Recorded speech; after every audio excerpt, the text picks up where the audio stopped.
Welcome to Mysteries and Crime, where the truth hides in the shadows and every clue brings us closer to justice. Tonight, we delve into the chilling case of the murder of Brian Thompson, 2024, a tale of deception, betrayal, and unanswered questions. But first, today's clue question. What was the significance of the red rose left at the crime scene? Was it a message or a mistake? Brian Thompson, a respected 42-year-old accountant, was found murdered in his quiet suburban home on the evening of March 24th, 2024. The brutal nature of his death shook the peaceful community of Rochester to its core. But beneath the surface, a darker truth awaited. It was a cold, silent night when Brian Thompson's lifeless body was discovered.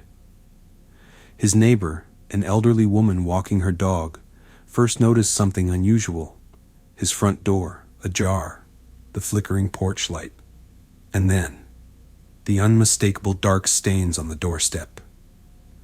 The emergency call came through at precisely 9:27 in the evening.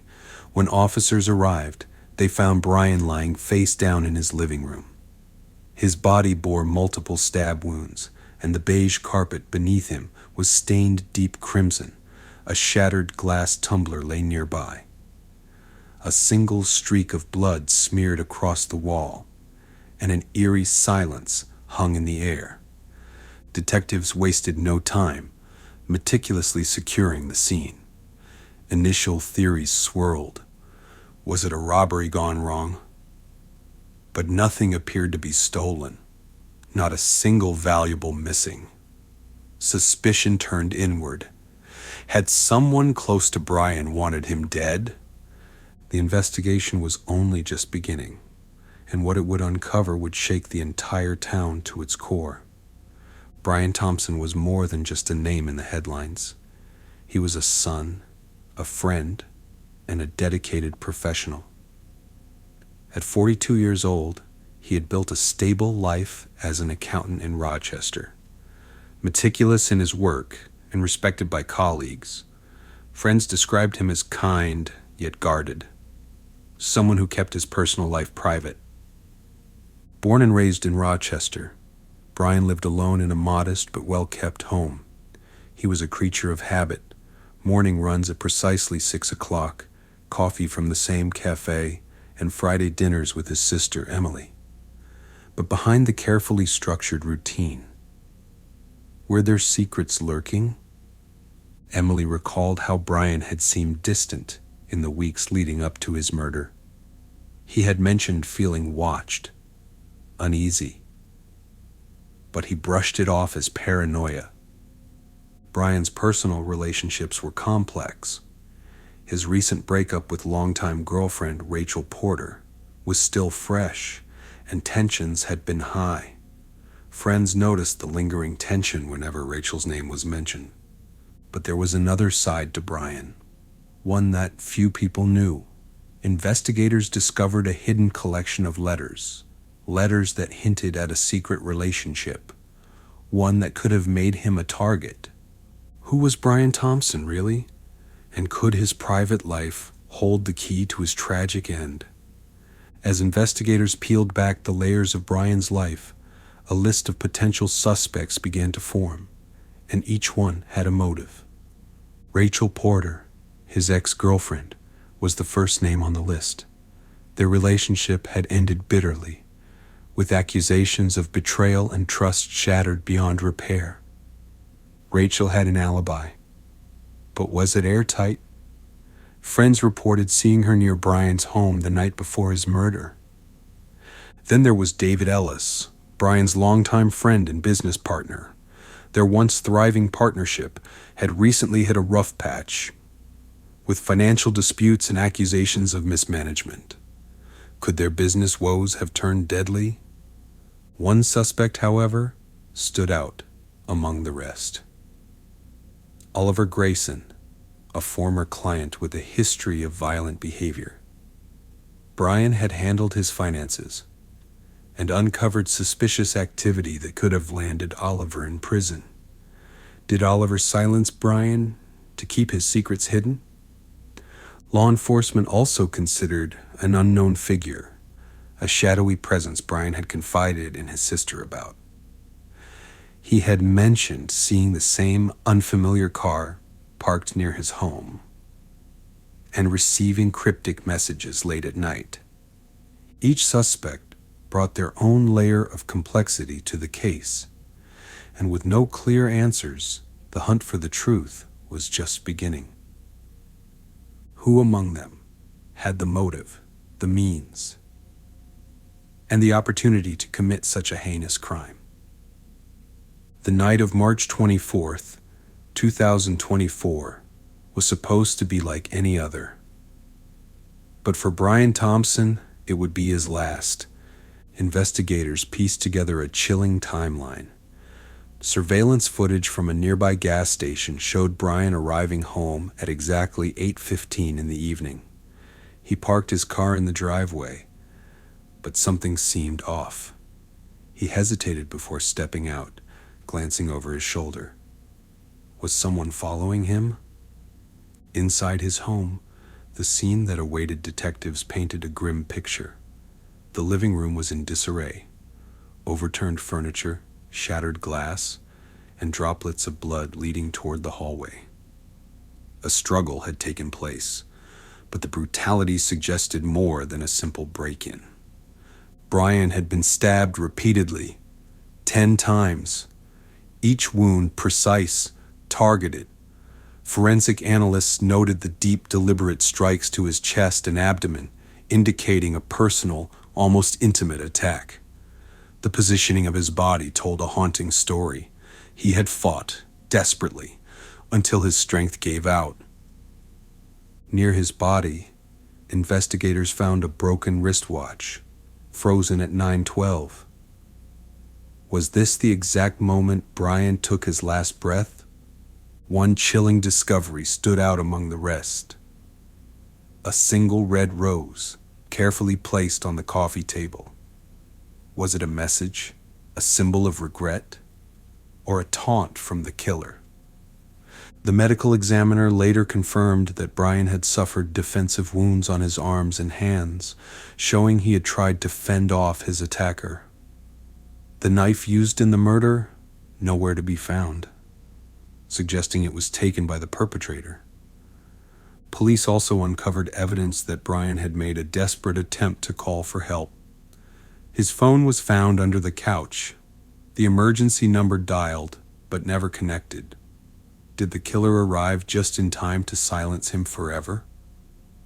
Neighbors reported hearing a loud thud around 9 o'clock, but assumed it was nothing out of the ordinary.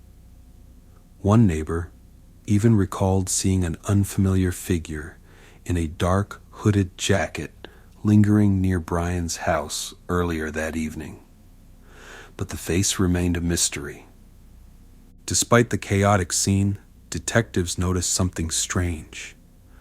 A sense of calculated order. The killer hadn't taken anything of value. No forced entry.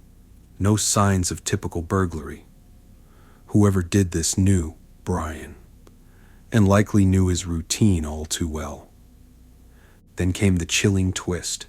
Hidden inside a drawer in Brian's home office, investigators found a collection of letters written in his own hand. Letters filled with fear, detailing his suspicion that someone was after him. "I don't know how much time I have left," one letter read. "If anything happens to me, look at who I trusted most." The weight of those words hung heavy over the investigation. Who had Brian trusted, and who had betrayed him in the most violent way possible? As detectives sifted through the evidence, one thing became clear. This was no random crime. It was personal. From the moment officers stepped into Brian Thompson's blood-stained living room, they knew this case would demand every investigative tool at their disposal. Detectives combed through security footage, piecing together Brian's final hours. They tracked his movements from the coffee shop he frequented that morning to the moment he parked his car in the driveway that fateful evening. Interrogations began swiftly. Rachel Porter, his ex-girlfriend, was questioned for hours. Her alibi? A dinner with friends? But inconsistencies in her timeline raised suspicions. Investigators also focused on Brian's financial records, uncovering discrepancies that hinted at a possible motive tied to money. Despite their best efforts, the investigation hit a wall. No fingerprints, no murder weapon, no clear motive. But then, a breakthrough. A grainy surveillance video captured a shadowy figure slipping into Brian's backyard just minutes before the estimated time of death. Was this the killer? Forensics would play a crucial role in cracking the case, but the scene presented more challenges than answers. The crime scene was meticulously processed. Fingerprints were lifted from the broken glass, fibers collected from the carpet, and blood spatter patterns analyzed to reconstruct the sequence of events. But the results were perplexing. None of the prints matched anyone in Brian's immediate circle. DNA testing offered another glimmer of hope. A strand of hair found clutched in Brian's hand suggested a violent struggle, but it didn't match any known profiles in the system. The biggest challenge? The missing murder weapon. Without it, linking a suspect definitively to the crime remained elusive. Investigators even enlisted forensic psychologists to analyze the method of the attack, theorizing it indicated rage and familiarity. Despite the forensic hurdles, detectives remained determined. Somewhere within the evidence, the truth was waiting to be uncovered. Rochester was a town gripped by fear. In the days following Brian Thompson's murder, a palpable sense of unease settled over the community. Neighbors, once friendly and open, now locked their doors earlier, checked over their shoulders more often, and whispered in hushed tones about who could be next. Rumors spread like wildfire. Some believed Brian's past had finally caught up with him, while others speculated about a possible serial killer lurking in the shadows. Candlelight vigils were held in his honor, but beneath the sorrow was a lingering question. Was the killer still among them? The media latched onto the case with relentless intensity. Local news channels dissected every detail, from Brian's quiet life to the grisly scene inside his home. Theories ran rampant. Some reports suggested a love triangle, while others pointed to financial disputes. Reporters camped outside the Thompson residence, eager to capture any sign of a breakthrough. Social media buzzed with speculation, armchair detectives offering their own theories. With mounting pressure on law enforcement, the investigation played out in the public eye. Every lead scrutinized, every mistake amplified. But despite the media frenzy, one chilling fact remained. Brian's killer was still out there, watching. As the investigation deepened, theories about Brian Thompson's murder grew more complex and unsettling. One theory pointed to Rachel Porter, the scorned ex-girlfriend. Some believed jealousy had driven her to a breaking point. But could heartbreak alone explain such violence? Her alibi, though shaky, placed her miles away. Or did it?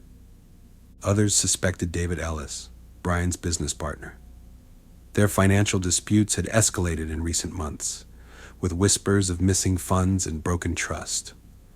Was money enough of a motive to kill? Then there was the enigmatic figure captured on surveillance footage, hooded, faceless, and impossible to identify. Some speculated that Brian's private life held dark secrets, blackmail perhaps, or a clandestine affair gone wrong.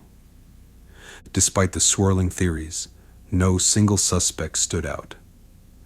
Law enforcement pursued every lead, but with each suspect came more questions, and fewer answers. Who had the motive, the means, and the opportunity?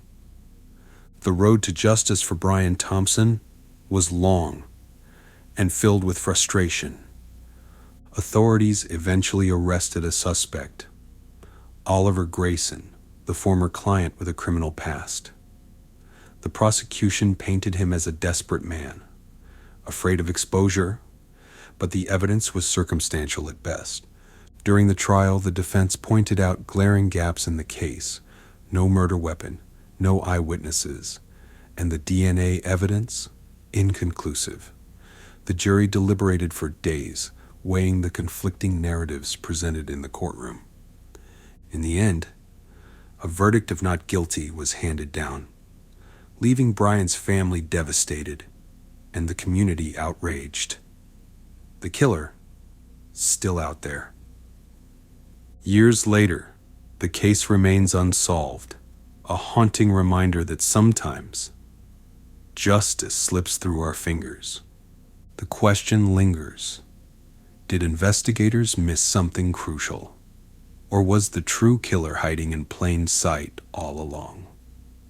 Despite years of investigation, the murder of Brian Thompson remains shrouded in mystery.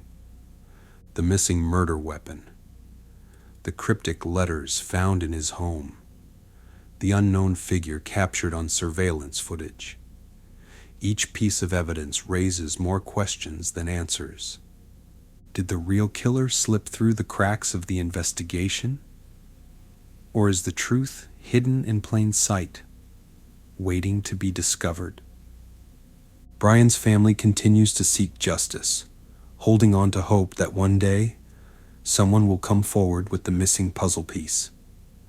Until then, his case remains an open wound in the heart of Rochester. The ripple effects of Brian Thompson's murder stretched far beyond his immediate circle. For the people of Rochester, life changed overnight. Fear replaced familiarity, and trust among neighbors began to erode. Local businesses installed more security cameras, and self-defense classes saw a surge in enrollment.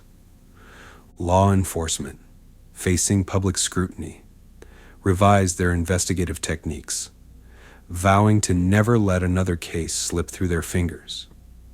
Even today, the case serves as a cautionary tale, a chilling reminder that safety is never guaranteed, and that sometimes the most dangerous threats come from those closest to us. As we close the chapter on the murder of Brian Thompson, we are left with one burning question. Don't forget tonight's clue. What was the significance of the red rose left at the crime scene? Was it a message or a mistake? Let us know your thoughts in the comments below. And remember, stay curious, stay vigilant, and stay safe.